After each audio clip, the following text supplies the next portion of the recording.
Assalamualaikum warahmatullahi wabarakatuh. Hai teman-teman, di sini kami akan mempraktikkan hukum Fluidasatis pada bab hukum Archimedes. Sebelumnya, izinkan untuk memperkenalkan diri kami. Perkenalkan, nama saya Kaira Jaskiana Bila Siregar. Dan perkenalkan, nama saya Jen Ajara Lubis. Kami dari kelas 11 MIA 1. Sebelum kita memulai praktik hukum Archimedes, mari kita mencari tahu dulu apa itu pengertian hukum Archimedes.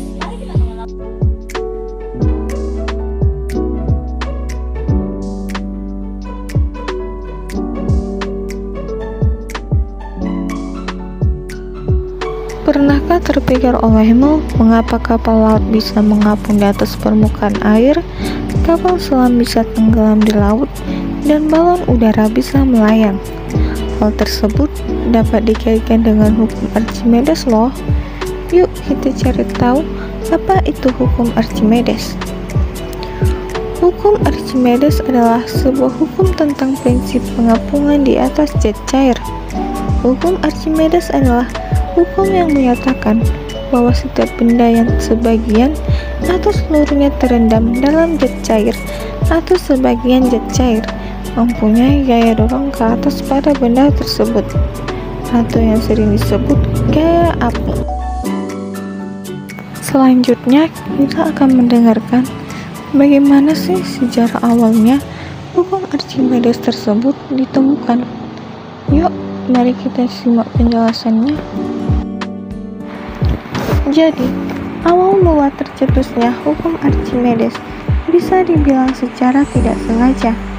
Pasalnya, hukum ini tercetus bermula ketika Archimedes ditantang oleh Raja Hiron kedua untuk membuktikan kandungan emas pada mahkota milik raja.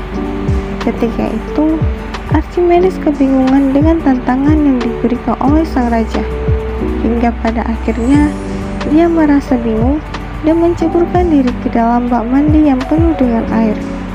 Archimedes lantas memperhatikan bahwa ketika ia masuk ke dalam bak, air yang ada di dalam bak tersebut bertumpahan ke lantai. Hingga pada akhirnya ia mendapatkan suatu hikmah dari aktivitas mandi tersebut. Di sisi lain, ia juga sudah menemukan cara untuk membuktikan kemurnian emas mahkota raja. Jenis-jenis hukum Archimedes ada 3. Yang pertama tenggelam, yaitu gaya tekan air lebih kecil dari berat benda. Yang kedua melayang, gaya tekan air sama dengan berat benda. Yang ketiga terapung, gaya tekan air lebih besar dari berat benda. Jenis yang pertama adalah tenggelam. Benda disebut tenggelam dalam jet cair apabila posisi benda selalu terletak pada dasar tempat jet cair berada.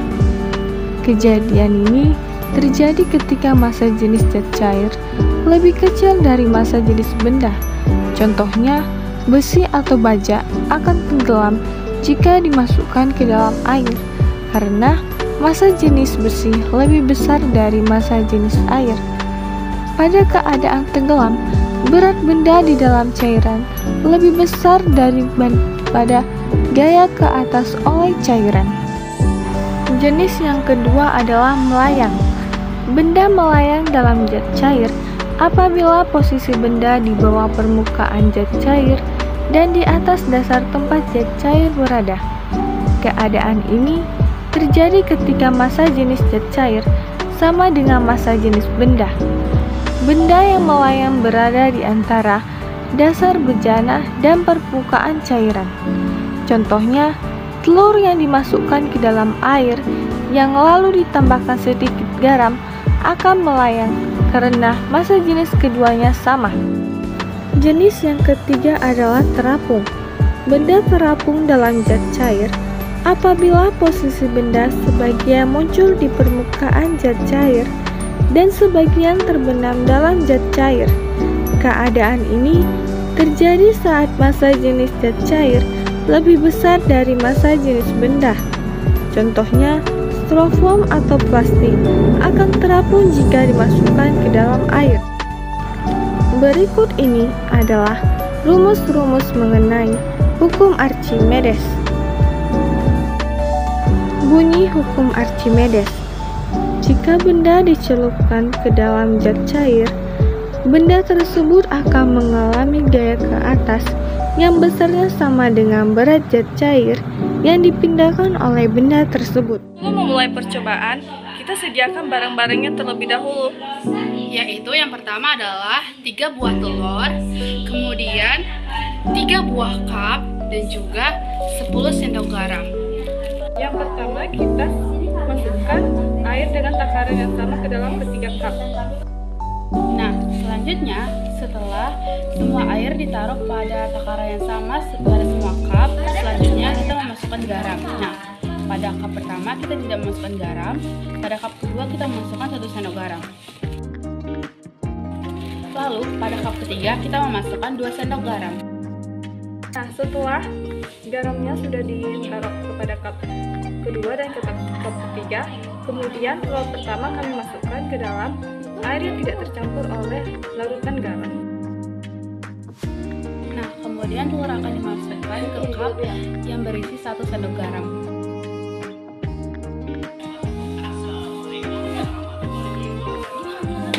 Kemudian telur yang terakhir yaitu dimasukkan ke dalam 2 sendok garam.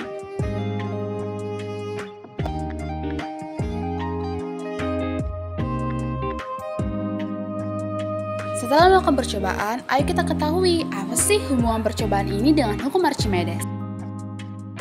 Yang pertama, telur tenggelam. Hubungan antara telur tenggelam dan hukum Archimedes terletak pada konsep gaya apung.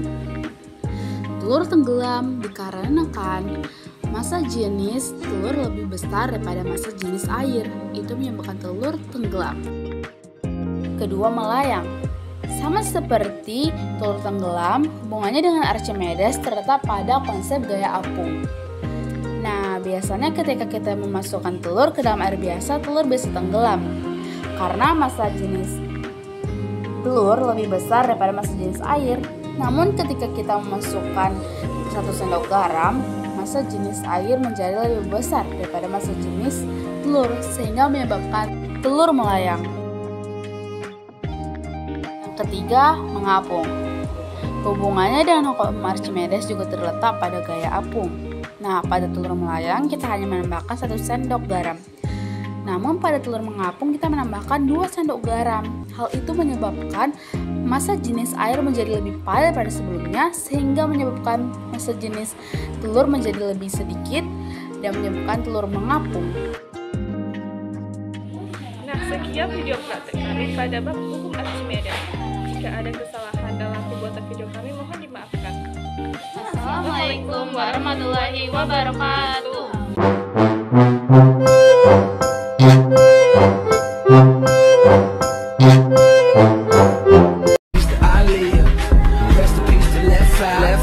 Michael Jackson, I see you just as soon as I die.